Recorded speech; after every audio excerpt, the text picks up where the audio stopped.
I want to start by looking at the calendar. It is Saturday, January 31st, 2026. Hmm. And if you look out your window, depending on where you are, it might be snowing, could be raining.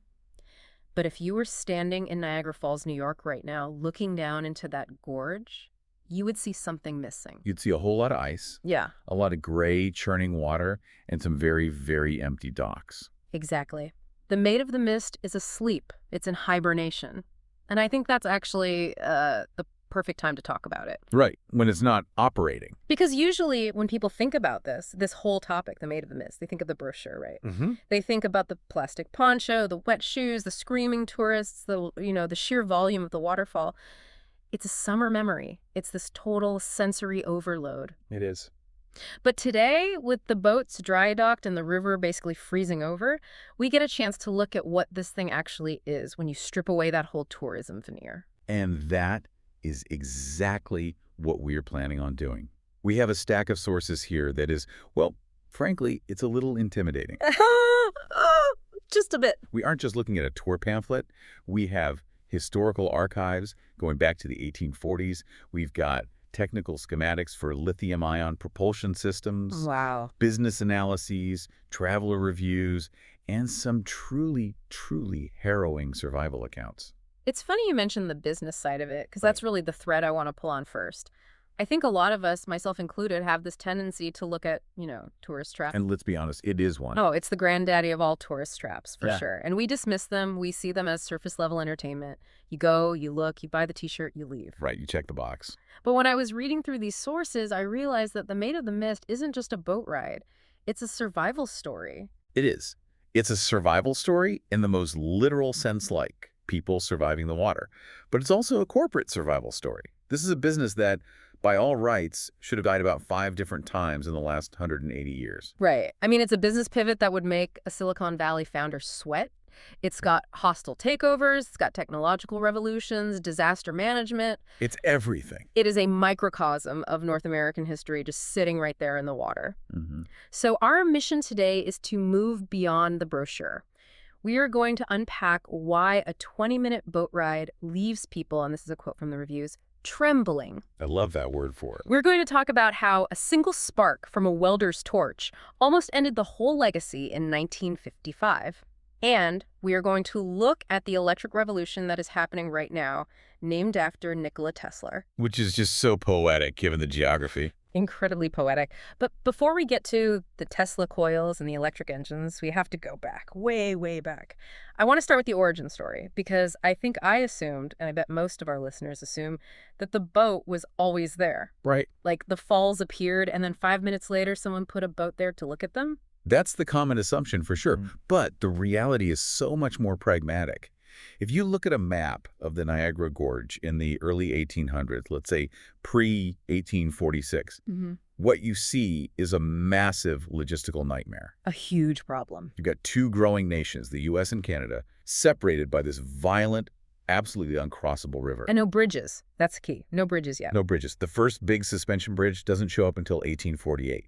So before that, if you wanted to get your mail, your luggage, your family, anything across the border, you had to take a rowboat. Can we just pause on that image for a second? Yeah. A rowboat. In the Niagara Gorge, I've seen that water. It moves at 25 to 30 miles per hour in some sections? It's incredibly fast. It's turbulent. It's swirling with eddies. The idea of putting a little wooden rowboat in there with my luggage, that feels like a suicide mission, not a commute. It was unbelievably dangerous. Yeah. And, just as important, inefficient. You can't move stagecoaches in a rowboat. No. You can't move heavy freight. It was a bottleneck for the entire region's economy. So the origin of the Maid of the Mist, it wasn't tourism. It was pure utility. It was infrastructure. It was a ferry service. Exactly. In 1846, they launched the Maid of the Mist. And this is not the cute little boat we picture today. This was a twin-stack, coal-fired, side-wheel steamboat. A monster. It was a beast designed to fight that current. Our sources say it was wide enough to carry a full stagecoach and 4 horses. That is such a steampunk image. A stagecoach sitting on the deck of a steamboat, smoke billowing out, fighting its way across the gorge right below the falls. It just highlights how desperate people were for connection. They were willing to do that just to get to the other side. It was a vital link. And for 2 years, It was the only game in town. Uh, It was a complete monopoly on cross-border heavy transport. so they were making a lot of money. They were printing money. And then the disruptor arrived. Disruptor, 1848. The first international suspension bridge opens upriver. I love this part of the story because it feels so modern. It's like the classic Blockbuster versus Netflix moment, but it's happening in 1848. It really is. You have this ferry service that is absolutely essential, and then literally overnight, a piece of technology, the bridge, renders it completely obsolete. Completely. Why would you pay to load your horses onto a boat, risk the water, wait for the schedule, pay a fare, when you can just trot across a bridge? It's faster, cheaper. And infinitely safer. The ferry business collapsed instantly. So this is the moment where most companies die, right? Yep. This is where you declare bankruptcy, sell the boat for scrap, and you go home. You pack it in. But they didn't do that. And this brings us back to that experience economy concept you mentioned earlier. This is what I find so fascinating from an economic history perspective. The term experience economy was coined in the late 1990s, Right. describing the shift from selling services to selling memorable events. But the Maid of the Mist did this in 1848. They looked at their asset, this big steamboat, and realized the value wasn't in getting people across the river anymore. No. The value was getting people close to the falls. They realized they were sitting on a thrill ride. Precisely. Mm-hmm. They stopped selling the destination and started selling the journey. They rebranded the ferry as a sightseeing adventure. They took people closer to the Horseshoe Falls than anyone had ever dared to go before. They monetized the adrenaline. It's essentially the birth of modern adventure tourism in North America. I think so. Before this, you looked at nature from a safe distance. Maybe you'd write a poem about it, you know? Right. You didn't pay someone to drive you into the spray so you could get absolutely soaked. It was a fundamental shift in how we interact with the natural world. And it worked. The tourists loved it. But, as with any business, it wasn't a straight lineup. We have to talk about 1861. The legendary run. The legendary run. This is one of those stories that sounds like folklore, but we have documents. It's fact. It's 1861. The American Civil War is just beginning. Bad time for tourism. A terrible time. As you can imagine, tourism isn't exactly a priority for people when the country is literally fracturing. Honey, let's go look at a waterfall while the cannons are firing. Probably wasn't a popular sentiment. Exactly. So the owner, a man named W.O. Buchanan, is in financial trouble. He needs to liquidate. He finds a buyer for the boat, but there is a massive catch. The buyer's not local. The buyer is a firm in Montreal. Okay, geography check. To get from the base of Niagara Falls to Montreal, you have to go downriver, into Lake Ontario, and then out the St. Lawrence. Right. But between the falls and Lake Ontario, there is a little problem called the Whirlpool Rapids. Little problem is a massive understatement.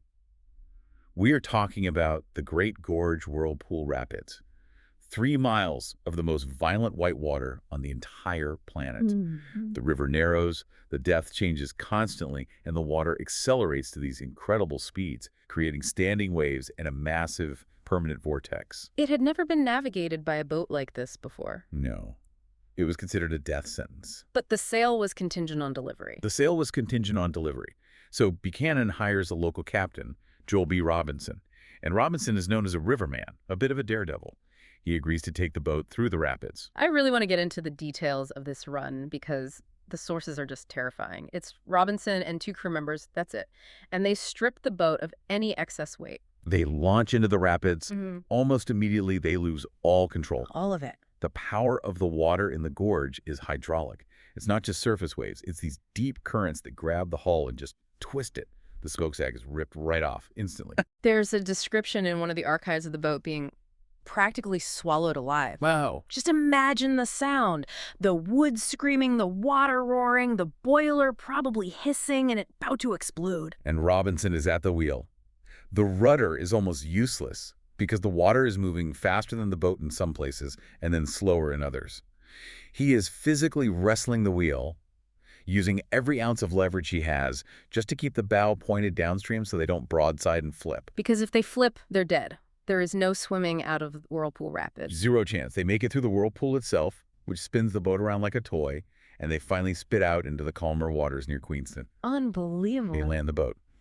And the legend, which is backed up by witness accounts, is that when Captain Robinson stepped off that deck, he had aged 10 years in less than an hour. I believe it. His face was pale. He was trembling. He looked at his wife and basically said, never again. He retired right on the spot. Here are the keys. I'm done. He lived a long life afterwards, but he never piloted a boat through that gorge again. It remains the only time the Maid of the Mist has ever made that run on purpose. It's such a testament to the sheer force of nature that's down there. And that theme, that nature versus machine theme, really defines the next century for this company. It really does. They survived the Civil War, they survived the Victorian era, but the 20th century starts throwing these huge physical curveballs at them. It does. The environment in that gorge is just hostile to machinery. You have the water, obviously, but you also have ice, and you have fire. Let's talk about the ice first. 1938. 1938 saw a catastrophic ice jam. Now, for listeners who haven't seen an ice jam, this isn't just a frozen layer on top of the river. This is millions of tons of ice flowing down from Lake Erie, getting stuck in the narrow gorge and just piling up. Like concrete. It stacks up like concrete blocks. It's a geological force. And it gets so high it can crush infrastructure, right? It crushed the Honeymoon Bridge. The huge steel arch bridge literally collapsed because the ice pushed it right off its foundations. And the Maid of the Mist boats were right there in the middle of all of it. There are photos in the archives of these boats just encased in ice. They look like little toys frozen in a giant ice cube. You can barely even see the decks. But the hulls held. They were built tough. Once the thaw came, they chipped them out, did some repairs, and ran them that very season. It was a miracle of engineering resilience. But then, ironically, what the ice couldn't kill, fire almost did. This is the 1955 disaster, and this one is just, it's so tragic, but it's also just astoundingly bad luck. April 22, 1955. It's preseason prep. The boats are at the Canadian docks. A welder is doing some routine maintenance, and a single spark flies off the torch. And back then, these boats weren't the all-steel fortresses they are now. No. They had wooden superstructures, canvas awnings, a ton of flammable paint and grease everywhere. That one spark ignites the material, the fire spreads instantly. And because they're docked right next to each other, the fire just jumps. Within 10 minutes, 2 boats, the entire fleet, are gone, burned right down to the waterline. Just imagine being the owner. It's April. The tourists start coming in May. Your entire revenue stream is currently a pile of ash floating in the river. It looked like the end of the company. It really did. But this is where that scrappy, that adapt or die spirit kicks in again. They don't give up. They managed to salvage a 40-foot yacht, dubbed it the Little Maid, and ran a scaled-down operation just to keep the cash flow moving while they frantically started building new boats. But my favorite part of the story is the wooden nickels. Oh, yes. This is such a weird, quirky detail that I absolutely love. It is bizarre. So a supervisor from the local Chamber of Commerce goes down to the wreckage. He sees the burnt timber from the boats, and instead of seeing trash, he sees a marketing opportunity. He salvages the wood and starts carving them into wooden nickels. He prints Maid of the Mist on them and distributes them all around town. The idea was that you could redeem them for a ride on the new boats when they were ready. But almost nobody did. That's the best part. Only about 40 were ever redeemed. People kept them. They became instant collector's items. It's a masterclass in turning a disaster into a legend. Here's a piece of the boat that burned. Now come ride the new one. It keeps the name in the public consciousness. It's brilliant. It is brilliant. But if we're talking about legends and we're talking about survival, there is one story that just towers above everything else. We have to talk about Roger Woodward. The Miracle at Niagara, July 9, 1960. This story gives me chills every single time I read it, and I think it's important to set the scene properly because this wasn't a stunt. This wasn't some guy in a barrel trying to get famous. This was a tragedy. It was a horrific accident. It started as a Saturday boating trip on the upper Niagara River, well above the falls. A man named Jim Honeycutt was taking 2 children, Deanne, who was 17, and Roger, who was 7, out for a ride. Just cruising on a weekend. Just cruising. But they had engine trouble. The boat lost power. And on the Niagara River, if you lose power, you are at the mercy of the current. And that current is deceptive. It speeds up exponentially as you get closer to the drop. So they started drifting into the rapids, the boat capsizes, all 3 of them are thrown into the water. Deanne, the 17-year-old, she manages to get swept toward the American shore near Terrapin Point. And tourists actually formed a human chain and grabbed her from the water just feet before the drop. An amazing rescue in its own right. Truly heroic. But Jim Honeycutt and 7-year-old Roger are swept toward the main Horseshoe Falls. And Jim Honeycutt went over and tragically did not survive. But Roger was wearing a life jacket, and he went over the Horseshoe Falls. Let's just pause on that. We have to. Yeah. 170 feet. That's a 17-story building. Yeah. He's falling at roughly 60 miles per hour. He hits the water at the bottom, which is churning with the force of 600,000 gallons per second. The rocks are down there. The turbulence is strong enough to rip your limbs off. The survival rate for this is statistically zero. It is zero. And yet he pops up in the basin, bobbing in the foam. And who is there? The Maid of the Mist. Maid of the Mist II, to be exact. Captain Keach is at the helm. He's doing a standard tour. And suddenly he sees this little orange life jacket in the water. Now, you have to understand the seamanship that's required here. The baleen at the bottom of the falls is a washing machine. The water is actively pushing the boat away. The mist is blinding. Right. To maneuver a 100-ton vessel close enough to a 7-year-old boy to pick him up without running him over and without crashing the boat against the rocks. It requires nerves of steel. Captain Keach circled the boat, which helps create a bit of a calm spot, and the crew threw a life ring. They pulled Roger Woodward onto the deck. He was in shock, obviously, but he was alive. He is the first person in history to survive that drop with only a life jacket. No barrel, no bubble, just a life jacket and a miracle. And that moment, I think it changed the identity of the Maid of the Mist forever. Before that, they were tour guides. After that, they were guardians. They're the only vessels capable of navigating that water. So when something goes wrong, when someone goes in, the Coast Guard calls them. They're the first responders. They are the first line of defense in the gorge. It really adds this layer of gravity to the boat ride. When you step on that deck, you aren't just stepping onto a sightseeing platform, you are stepping onto a rescue vessel. Absolutely. And that ruggedness is necessary because, as we touched on, the experience itself is physically intense. It's not a passive little ride. Let's transition to the actual experience, segment 3. Because the reviews we analyzed all use the similar language. Trembling, roar, soaked. It's sensory overload. Let's break down the physics of it for a second. You have the roar. This is 600,000 gallons of water per second hitting the riverbed. That impact creates acoustic energy, sure, but it also creates seismic energy. Seismic? You mean like an earthquake? Yes. The ground literally shakes. The air vibrates. When the boat gets into the Horseshoe Basin, the steel deck plates are vibrating at a frequency that you feel in your chest cavity. You feel the falls before you even fully see them through the mist. And the mist itself. It's not like a garden sprinkler. No, it's a microclimate. The falling water displaces a huge amount of air, creating these massive updrafts. Got it. This takes the pulverized water droplets and shoots them back up into the air. It's essentially a vertical hurricane. Which brings us to the uniform. The blue poncho. The blue poncho. Yeah. It is an icon of American tourism. It really is. I was looking at pop culture references. It's in the Office wedding episode. It's in Bruce Almighty. If you search Niagara Falls on Instagram, 90% of the photos are people looking like wet blue Smurfs. Yes, it's a great level. It doesn't matter if you are a CEO or a student. You put on that blue plastic and you look ridiculous. But it's functional. It's incredibly functional. Yeah. Without it, you would be hypothermic in minutes, even on a hot summer day. That water is cold. It's coming from the bottom of Lake Erie. And the reviews all mention that the poncho protects your body, but the shoes are the weak link. Always. The water pool's on the deck. If you wear socks and sneakers, you're going to have very squishy walk back to your car. So, pro tip for our listeners, wear sandals or waterproof boots. Don't be the soggy sock guy. Please don't. But there's a reason the ride is only 20 minutes long. Right. It seems short on paper. You pay $30 for 20 minutes. Yeah. But every review says it's just right. It's about exposure fatigue.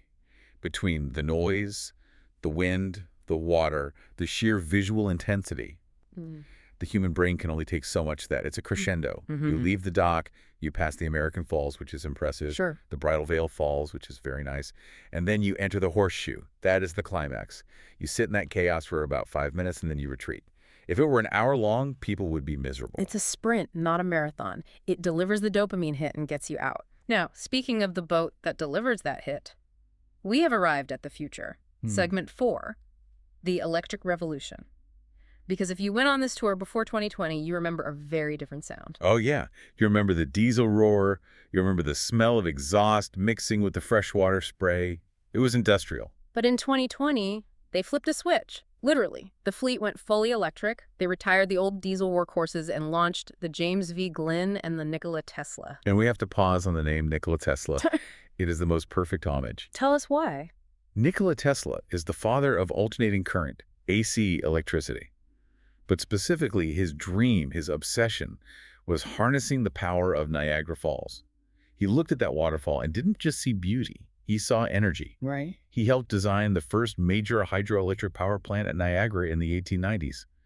That plant proved that you could transmit electricity over long distances to Buffalo. It essentially electrified the modern world. So to have a boat named after him, A boat that runs on electricity. sailing into the mist of the very waterfall that generates that electricity.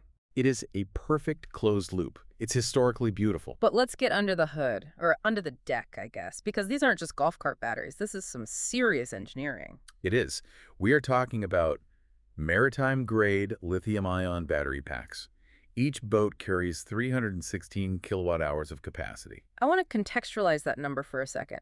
A standard Tesla Model Y has a battery of about 75 kilowatt hours, so we're talking roughly 4 Teslas worth of juice. But a Tesla moves a car on asphalt.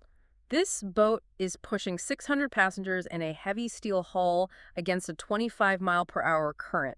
The torque requirements are insane. And the torque is instant. That's the beauty of electric motors. Yeah. With diesel, you have to rev up to get power. With electric, you have 100% torque the second you touch the throttle. That's a huge advantage. That control is vital when you're fighting those eddies in the basin. But the real engineering marvel, according to the specs we have, isn't just the battery size, it's the charging speed. Yes, the opportunity charging. The boats run a cycle, they come back to the dock, unload passengers, and load the next group. That turnaround time is about 15 minutes. They charge the batteries for just 7 minutes of that time. 7 minutes. 7 minutes. And that boosts the battery back up to about 80%. That is unbelievably fast. That's faster than any supercharger for a car. It has to be. They can't afford any downtime. The grid connection at the dock has to be massive to dump that much power that quickly without melting the cables. It's a high-voltage dance that happens every 20 minutes, all day long. And the result for the passenger? Silence. The reviews confirm this. People say it's eerie. You're on this massive boat, but there's no engine rumble, no vibration from the motor, just the sound of water against the hull. It's a purer experience. You're hearing the falls, not the ferry. And crucially, zero emissions. You aren't breathing diesel fumes. You aren't polluting the water you were trying to celebrate. And stability. They changed the whole design too, right? They did. The new boats are Catamarans 2 hulls. Yeah. The old ones were mono hulls. Catamarans are much more stable side to side, so they don't rock as violently in the turbulence. Less seasickness, smoother ride. Exactly. So it's a win-win-win. Better for the environment, better for the maintenance crew, better for the tourist. It really shows that going green wasn't just some PR stunt. It actually made the product better. It modernized the experience, top to bottom. Okay, let's get practical. Segment 5. Because we have listeners who might be thinking, okay, you sold me, I want to go. But it's 2026, and things have changed. What do they need to know? First off, timing. As we said, it's January. Don't go now. Unless you really like looking at ice. The season is dictated by the ice boom. This is a big floating barrier in Lake Erie. Until the ice melts enough for that boom to be removed, the boats can't launch. Historically, that means late April or early May. So you're planning for a spring trip at the earliest. And cost. For 2026, the adult ticket is $30.25 USD. Children's 6-12 are $19.75. And toddlers 5 and under are free. That feels surprisingly reasonable. I feel like a theme park burger costs $30 these days. To go on a world-class attraction for that price seems pretty decent. It is accessible. And that price includes the elevator ride down into the gorge, which is an experience in itself. Now, here is the detail that trips people up. I see this on travel forums all the time. Do I need a passport? It is a common panic point. Yeah. The boat goes into the Horseshoe Basin. The international border runs right through the middle of the river. So technically, the boat does cross that line. So, do I need my passport? No. If you board in New York, you stay on the boat and you land back in New York. You never disembark on foreign soil. Therefore, legally, you haven't left the country in the eyes of customs. That is a huge relief for people who might have forgotten their documents at the hotel. But, and this is a big but, the Maid of the Mist only launches from the U.S. side now. We'll get to why in a second. Yeah. But practically speaking, if you're in Canada, you cannot get on the Maid of the Mist. You have to cross the bridge, which does require a passport, to get to the U.S. side to ride it. Correct. Or you ride the Canadian equivalent, which is a different company. City Cruises operates the Canadian boats. They're red. Maid of the Mist is blue. That's the easiest way to tell them apart. Blue versus red. It's like a video game team setup. It really is. One more logistical tip. The lines. First come, first served. You can buy a ticket online, but that just means you don't have to stand at the ticket booth. You still have to stand in the boarding line. And on a Saturday in July, that line can be over an hour long. So go early. 9:00 a.m. sharp. Be on the first boat of the day. Or go late around 5:00 p.m. when the big tour buses have left. Do not go at 1 p.m. unless you love standing in the sun. Noted. Now, let's circle back to the environment. Segment 6. We talked about the electric boats, but we have to talk about the plastic. 1.5 million ponchos a year. That is a mountain of waste. If you balled that up, it would be enormous. But they have implemented a closed-loop recycling program that's actually pretty impressive. How does it work? As you exit the boat, there are these big bins specifically for the wet ponchos. They collect them, they compact them into these dense bales right there on site, and then they ship them to a specialized recycling facility. And what happens to them? They don't just get thrown out. No. The material is LDPE, low-density polyethylene. It's actually very high-quality plastic. It gets melted down and turned into new products, often things like plastic lumber, decking, or even new bags. So they aren't just going into a landfill. No, they claim a very high recapture rate. Oh. Most people don't want to keep a wet plastic bag, so they just toss it in the bin. It's a good example of behavioral design aiding sustainability. Make it easy to do the right thing. Exactly. It feels like they're really trying to balance the mass tourism with the stewardship. Which leads us to the final piece of the puzzle here, segment 7, the business and the politics. Because you mentioned earlier that the Maid of the Mist only operates on the U.S. side now, that wasn't always the case. No. For decades, the Maid of the Mist was the king of the river on both sides. They had docks in Niagara Falls, Ontario, and Niagara Falls, New York.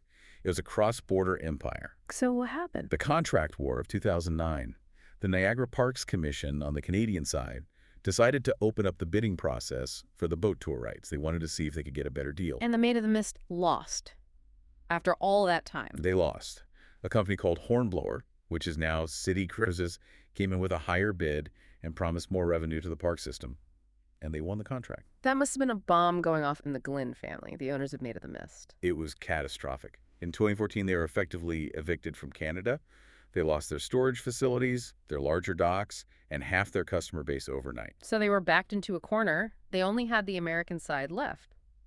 But the American side didn't have a place to store the boats in the winter, did it? No. The gorge on the U.S. side is very narrow. There's very little flat land at water level. The Canadians had the better real estate for that. Without a winter storage facility, the Maid of the Mist could not operate. The ice would destroy the boats if they left them in the water. So they were facing extinction again. Again. Yeah. And this is where that adapt or die mentality saved them. They looked at the ruins of the old Skolkovo power station. The Skolkovo, that's the power plant that famously collapsed into the river back in 1956. Right. It was just a pile of rubble and twisted metal at the base of the gorge for decades. Exactly. A disaster site. The Glynn family and Governor Cuomo struck a deal. They would invest $32 million to clear that rubble and build a state-of-the-art dry dock and maintenance facility right there on the ruins. They turned an industrial graveyard into their lifeline. They did. They built this massive crane, which you can see today, that lifts the 200-ton boats completely out of the water and sets them on a concrete pad where the power station used to be. It saved the U.S. operations. If that deal hadn't happened, the Maid of the Mist would likely be history today. It's amazing how precarious it all is. You think of these institutions as permanent, but they're always one contract or one disaster away from disappearing. And one geological event away. Right. Erosion, the ultimate deadline. The falls are moving backward. About a foot a year, though modern engineering has slowed that down quite a bit. But in the long run, geology always wins. I saw a note in the sources about 1969, the dewatering. Yes.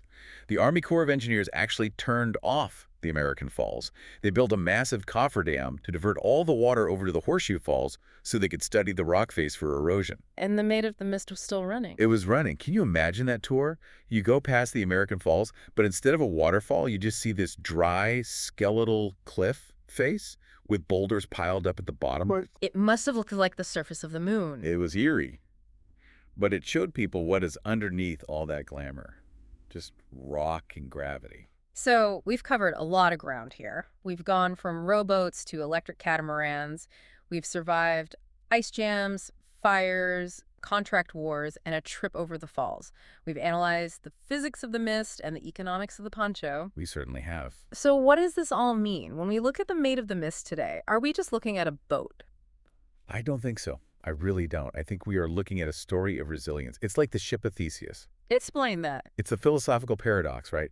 If you replace every single plank of a ship over time, it's still the same ship. The Maid of the Mist has changed its hull from wood to steel to aluminum, its engine from steam to diesel to electric, its purpose from ferry to tour, and its docks from Canada to the U.S. But the spirit of it, the core idea of confronting that waterfall, remains exactly the same. It's the continuity of the experience. Exactly. When you stand on that deck in 2026, you are feeling the same mist that Teddy Roosevelt felt, that Marilyn Monroe felt, that Princess Diana felt. The technology changes, but the raw power of nature is the constant. And there's something so beautiful about that contrast. You are standing on a spaceship, quiet, electric vessel, holding a smartphone, wearing a recycled poncho, but the thing you are looking at hasn't changed in 12,000 years. It puts all our little human endeavors in perspective. We build these little boats, we fight over contracts, we invent new batteries, and the river just keeps falling. It keeps falling.